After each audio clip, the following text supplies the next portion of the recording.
आज हम जो है चर्चा करने के लिए आए हैं my confession husband wife relation के बारे में, यानी मेरे जो अनुभव रहे हैं पति पत्नी के संबंध के बारे में, उसके बारे में जो है हम लोग परिचर्चा करेंगे। एक कन्फेशन होगा शुरू में और उसके बाद फिर हम देखेंगे कि इस रिलेशन को बेटर करने के लिए हम लोग क्या कुछ कर सकते हैं। लेकिन जैसे ही मैं तीसरे नंबर पे गया, तो यहाँ ना कोई रिश्तेदार था, ना कोई दोस्त थे। ये रिश्ता सामान्य रूप से किसी भी शादीशुदा जोड़ी के केस में आपके जीवन साथी का होता है, आपकी जीवन संगिनी का होता है। मेरे केस में मेरी जीवन संगिनी का रहा। स्वागत करता हूँ आप सभी का, मैं उपेंद्र कुमार। समाधान में समाधान, जहाँ हम समस्याओं को डिटेल में समझते हैं और उन्हीं के बीच से हमें प्राप्त होता है समाधान। तो स्वागत है आप सबका।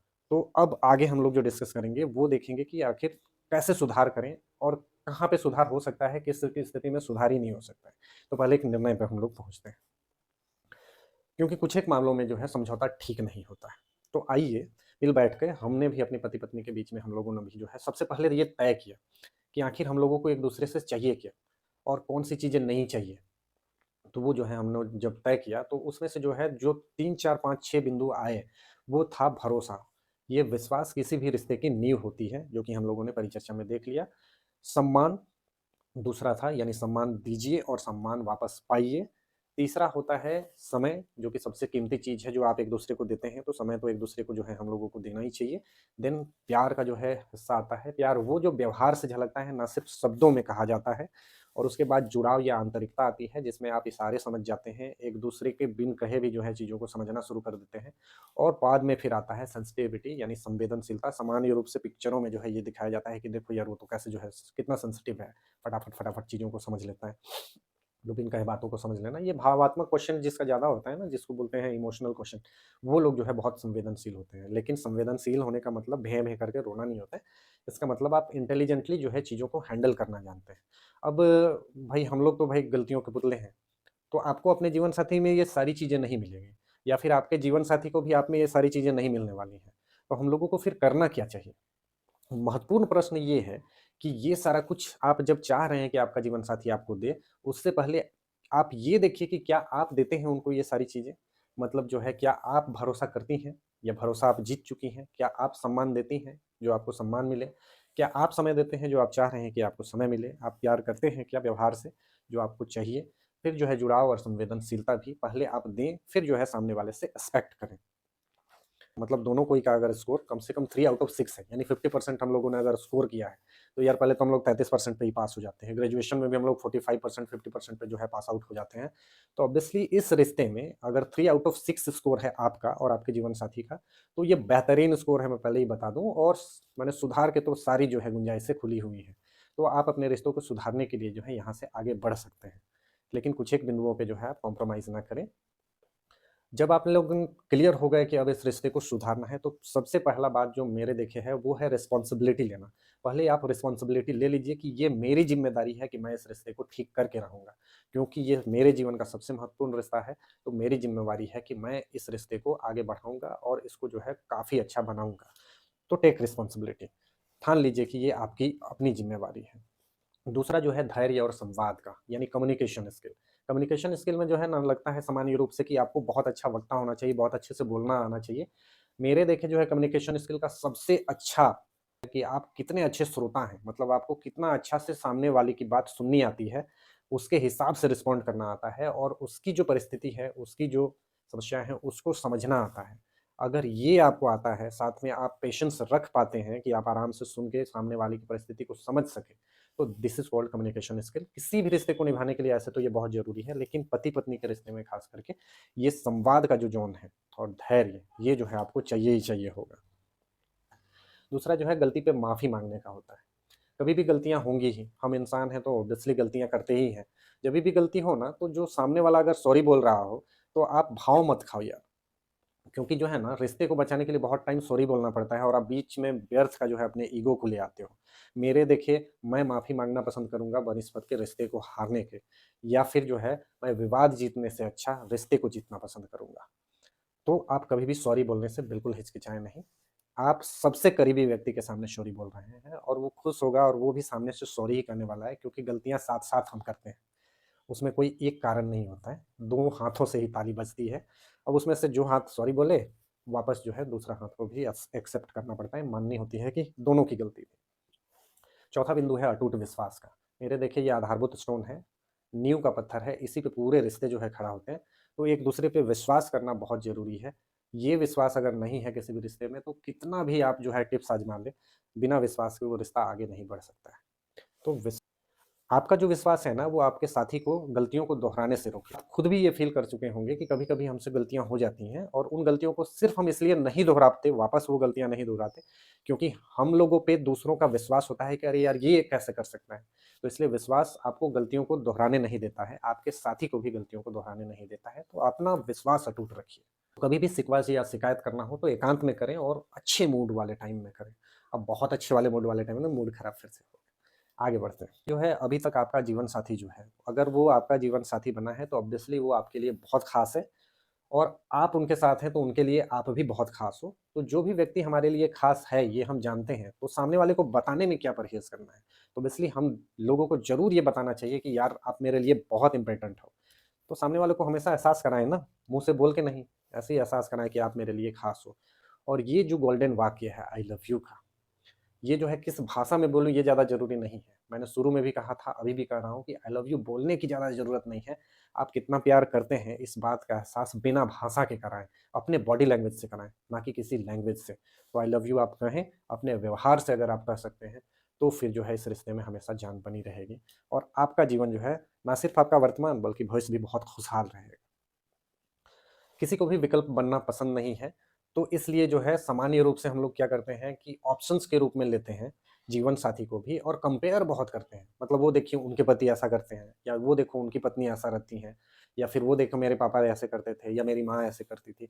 तो ये जो कंपेयर वाला भावना है ना ये कहीं न कहीं ऑप्शंस से जो है आता है। तो आपका पति या आपकी पत्नी जो है वो आप दोनों के लिए ऑप्शंस नहीं है। जो हैं उन्हीं के साथ आपको निभाना पड़ेगा, उन्हीं में पॉज़िटिव बदलाव लाना है। तो ये कंपेयर करके पॉज़िटिव बदलाव कभी भी नहीं होते हैं, ना सिर्फ़ बच्चों के लिए ही ये, बल्कि हम बड़ों के लिए, आपके जीवन साथी के लिए भी ये लागू होता है। तो आप एक ऑप्शंस के रूप में ना देख के उनको कंपेयर करना ना शुरू कर दें एक-दूसरे के साथ में, इससे आपके रिश्ते खराब होंगे। बेहतर फाइनल टर्म अब जाके अब जो है मुझे इतनी अकल आई वास्तव में कि किसी भी व्यक्ति से मेरी शादी होती मतलब वर्तमान मेरी जीवन साथी की जगह में अगर मेरी शादी जो है सबसे अच्छी औरत के साथ में दुनिया में अगर जो है होती या लड़की के साथ में होती, तो भी उनसे जो है ना मेरे देखे मुझको वही शिकायतें होती जो मेरी वर्तमान पत्नी से अभी हैं। तो ऐसा जो है किसी भी लड़की के साथ भी होगा कि आपका जो सबसे बढ़िया लड़का उस समय उपलब्ध होगा ना, उससे भी अगर आपकी शादी करा दी जाएगी तो उसके साथ भी आपको वही सारा जो है प्रॉब्लम्स अभी भी क्रिएट हो जाते हैं। मतलब ये प्रॉब्लम असल में बाहर थोड़ी है, वो हमारे अंदर ही क्रिएट होता है। हम ही एक्सपेक्ट करते हैं कि सामने वाला ऐसा कर दे, वैसा कर दे, वैसा कर दे। तो भाई सामने वाला थोड़ी समझ रहा है वो सारी बातें। तो ये सारी समस्याएँ जो हैं हमारी खुद की क्रिएट की हुई होती हैं 99% केसेज़ में। ये कुछ ऐसा है फ़ोन होता था जो जो प्राइस हम अफ़ोर्ड करते थे, वो जो है हम लोग आराम से खरीद के ले आते थे घर और उसको यूज़ करना शुरू करते थे यूज़र्स मैनुअल पढ़ने के बाद में। सामान्य रूप से ये होता था ना कि जैसे ही हम लोग मोबाइल खरीद के घर लाए, उसके अगले ही सप्ताह जो है कंपनी ने कोई नया फ़ोन लॉन्च कर दिया जिसमें ज़्यादा फीचर्स हैं, ऐसे एडवर्टाइज़ कर रहा है वो, ताकि जो है वो भी तो बिकना चाहिए ना। लेकिन सामान्य रूप से ऐसा मतलब फ़ील होता था कि यार 1 सप्ताह रुक लेता। शादी के केस में भी ना कुछ ऐसा ही होता है। कि यार थोड़ा रुक लेना चाहिए था, तो थोड़ा बेटर मॉडल जो है मिल जाता। मतलब पति या पत्नी के केस में भी ऐसा ही कुछ होता है। तो ये फीलिंग स्वाभाविक है। आप कितने भी रुक जाओ बुज़ुर्ग होने तक भी तो जो है उसके बाद भी तो बेटर मॉडल आते रहेंगे ना। सामान्य रूप से जो है हर मॉडल अपने आप में पूरा होता है। एक मोबाइल फ़ोन के तो 7 से 10% फीचर्स ही हम यूज़ कर पाते हैं। तो ये तो ह्यूमन नहीं, बल्कि ये जो है नेचर्स क्रिएशन है, भगवान के बनाए हुए जो हैं हम लोग हैं। तो हम लोग तो एक-दूसरे का सिर्फ़ 1-2% ही जो है फीचर्स यूज़ कर पाते होंगे। तो ये शिकायत कि कोई और बेहतर मिल जाता और थोड़े दिन में रुक जाता, ये एक-दूसरे से शिकायत अगर है तो ये शिकायत बिल्कुल भूल जाइए, ये अनुभव से बोल रहा हूँ। क्लियर हो जाइए कि आपका सबसे अच्छा जीवन साथी आपके साथ जो है वही है। उसकी जगह कोई दूसरा भी होता तो यही प्रॉब्लम्स आपको उनके साथ भी होती ही होती। एक सार्वभौमिक शिकायत होती है कि यार तुम बदल गए या सामान्य रूप से शादीशुदा जोड़ों में ये शिकायत होता है कि आप शादी के बाद तो बिल्कुल बदल गए। पहले तो हम बहुत वक़्त देते थे या पहले तो तुम ऐसे नहीं शिकायत करती थी। ये सब कुछ हो सकता है। सृष्टि का एक नियम है जिसे सार्वभौमिक बदलाव का नियम बोलते हैं। यानी सब कुछ जो है दुनिया में लगातार बदल रहा है। तो इस बदलाव के बीच में आप कैसे एक्सपेक्ट कर सकते हैं कि सामने वाला और आप खुद भी बिना बदले रह सकते हैं। तो क्योंकि परिवर्तन संसार का नियम है तो आप में परिवर्तन होता रहेगा। उस परिवर्तन को स्वीकार करते जाएँ और पॉजिटिव बदलाव कराने अगर आपको हैं सामने वाले में और खुद में भी, तो उन पॉजिटिव बिंदुओं को देखें जिनमें पॉजिटिवली जो है सामने वाला और वो भी बदल रहे हैं। यही एक तरीका है। ये शिकायत करना कि यार तुम बदल गए। अरे भाई पॉज़िटिवली आप उनको तो बदलो, उनको बताओ तो क्या पॉज़िटिव बदलाव हो रहा है। तो हो सकता है और ज़्यादा पॉज़िटिविटी उनमें आ जाए। तो मेरे देखिए जो है भाई ये कहना बंद कर दीजिए कि आप बदल गए। ये दोस्तों और रिश्तेदारों को भी कहना बंद कर दीजिए, क्योंकि बदलाव तो सृष्टि में होगा ही। अब वो आपके हिसाब से सटीक बदलाव है कि नहीं, आप एडजस्ट कर रहे हैं कि नहीं, आप बदल रहे हैं कि नहीं, इस पे डिपेंड करता है। तो पुराना वाला वर्ज़न से आप भी अपग्रेड होइए और आपके जीवन साथी को भी अपग्रेड होने दीजिए और सामंजस्य बनाए रहिए ना। शादी के पहले और शादी के बाद भी एक मानव स्वभाव है कि हम लोगों के पास जो चीज़ें होती हैं, वो माता-पिता और परिजनों के रूप में हो या फिर जो है गैजेट्स हों, आपका घर हो, आपका कार हो, आपका मोबाइल हो या कुछ भी हो। जब तक आपके पास नहीं है ना, तब तक उसके बारे में आपको बहुत फ़िक्र और बहुत कदर रहेगी। लेकिन एक बार जैसे ही वो आपके पास आ जाता है, आपकी अथॉरिटी एरिया में आ जाता है, तो सामान्य रूप से आप उसको इग्नोर करते जाते हैं। ये एक सामान्य जो है मानव स्वभाव है, मतलब मेरा घर मुझे हमेशा दूसरे के घर से जो है बहुत अच्छा नहीं नज़र आएगा, या फिर मेरा जो घर है उससे बेहतर घर ही अब मुझे पसंद आएगा। सामान्य रूप से ऐसा ही होता है जीवन संगिनी और जीवन साथी के केस में, यानी आपके पति और आपकी पत्नी का जो है, आप कंपेयर करना शुरू कर देते हैं, क्योंकि ये तो थिंग्स फॉर ग्रांटेड है ना, ये कहाँ जाएँगी या कहाँ जाएँगे वाला स्थिति हो जाता है। तो सामान्य रूप से हमारे पास जो कुछ होता है, हम उसकी कदर करना भूल जाते हैं, उसकी महत्ता भूल जाते हैं। और क्योंकि वो लगातार हमारे पास होता है, तो उसकी खामियाँ भी हम लोगों को पता चल जाती हैं और खूबियाँ हम लोग ध्यान देते नहीं। तो ये एक मानव स्वभाव है जो किसी भी रिश्ते को निभाने में जो है मुश्किलात पैदा करता है कि आपको अपने सामने वाले की खामियाँ ज़्यादा जो है नज़र आती हैं, ये आपका स्वभाव है। लेकिन आप थोड़ा-सा अगर ध्यान देंगे तो सामने वाले में बहुत सारी खूबियाँ भी हैं। आपको उस पे भी जो है ध्यान रखना चाहिए। ऐसे भी हमारे पास जो कुछ होता है ना, उसके बारे में हमें कदर नहीं होती। कभी जो है अपनी पत्नी को मायके भेज के देखिए, आपको तब एहसास होगा कि आपके जीवन में उनकी कितनी महत्ता है। सामान्य रूप से थोड़ा टाइम के लिए जो है बहुत खुशी महसूस होगा, लेकिन सप्ताह दिन, 15 दिन के बाद आप जान जाएँगे कि जो है उनके बिना चलने वाली नहीं है। ऐसा जो है पत्नियों के लिए भी है। अगर आपको लगता है कि आपके पति बहुत माने खूबियों वाले नहीं हैं, तो आप मायके जाके थोड़ा दिन देखिए, फिर आपको वापस पता चलेगा कि नहीं यार, जो हैं जैसे हैं, उनके बिना जो है काम तो नहीं बनेगा। आधा-अधूरा सा ज़िंदगी जो है आपको लगेगा। तो इसलिए जो है जो हमारे पास है उसकी महत्ता को बनाए रखें, उसमें पॉज़िटिव बदलाव के लिए प्रयास करें और खुद पॉज़िटिवली बदलें ना। अब इस वीडियो के सारांश वाले हिस्से में हम लोग आ चुके हैं, तो अब हम लोग सारांश पे जो है डिस्कशन कर लेते हैं। सारांश ये है कि सबसे महत्वपूर्ण मामलों में कभी समझौता ना करें। मतलब अगर आपके सेल्फ रिस्पेक्ट पे बात आ जाए, अगर बात विश्वास पे आ जाए, तो इन चीज़ों पे कॉम्प्रोमाइज़ ना करें। आप अपने जीवन साथी को क्लियर बोल दें कि भाई इन 2 चीज़ों में जो है कभी भी मैं कॉम्प्रोमाइज़ नहीं करूँगा, नहीं करूँगी।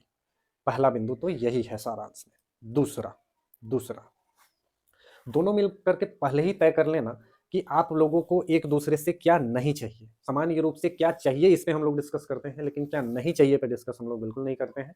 तो वही वाला हिस्सा जो है कुछ चीज़ों पे जिन पे आप कॉम्प्रोमाइज़ नहीं कर सकते हैं, उनको आप पहले से तय कर लीजिए और जो-जो चीज़ चाहिए उस पे भी आप लोग डिस्कशन कर सकते हैं। तो दूसरा मेरे देखिए ये है कि चीज़ें तय हों। तीसरा और सबसे महत्वपूर्ण बिंदु, पहले देना सीखें, बनिस्बत के एक्सपेक्ट करने के कि सामने वाला मुझे दे। और वो देना शुरू करिए। अब बात ये भी होगा कि फिर क्या दें?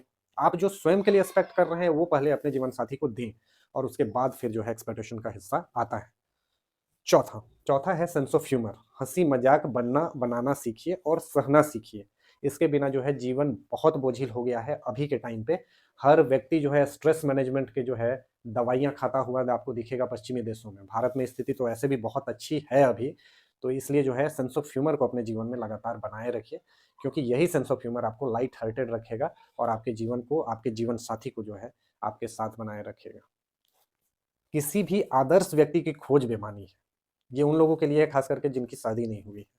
तो आप अगर एक आदर्श व्यक्ति या आदर्श नारी या आदर्श लड़का-लड़की अगर आप खोज रहे हैं, तो ऐसा कुछ नहीं होता है इस दुनिया में। आपके सामने जो है बेटर ऑप्शंस हो सकते हैं, बेस्ट वाला कोई हिस्सा है ही नहीं यहाँ।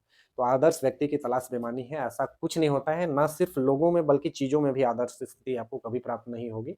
तो जो आपके पास है, उसमें आप मूलचूल सुधार करिए और सबसे ज़्यादा आसान ये है कि आप स्वयं में जो है सुधार के लिए लगातार प्रयासरत रहिए। और स्वयं में सुधार के लिए जो है मेरे देखिए आप क्या कर सकते हैं, तो फिज़िकली फिट हो जाइए, मेंटली स्ट्रांग हो जाइए, हो सके तो अपने इमोशंस को देखने समझने का कोशिश कीजिए, इमोशनली स्ट्रांग हो जाइए, अपने इमोशनल क्वोटिएंट को बना लीजिए, बढ़ा लीजिए। तो इस तरीके से आप ना सिर्फ पति-पत्नी के रिश्ते को बल्कि किसी भी रिश्ते को बहुत अच्छे से निभा पाएँगी या निभा पाएँगे। अंत में बस यही कहना चाहूँगा कि आप जो है जब पूरी तरीक़ा से स्वस्थ हो जाते हैं, ना सिर्फ शारीरिक बल्कि मानसिक स्थिति में और अपने फंड से अपने वित्त को सँभाल लेते हैं, तब कहीं जाके आपके अंदर आनंद की अनुभूति शुरू होगी और जो आपके अंदर होगा ना, वही आप बाहर दे पाओगे दूसरे लोगों को।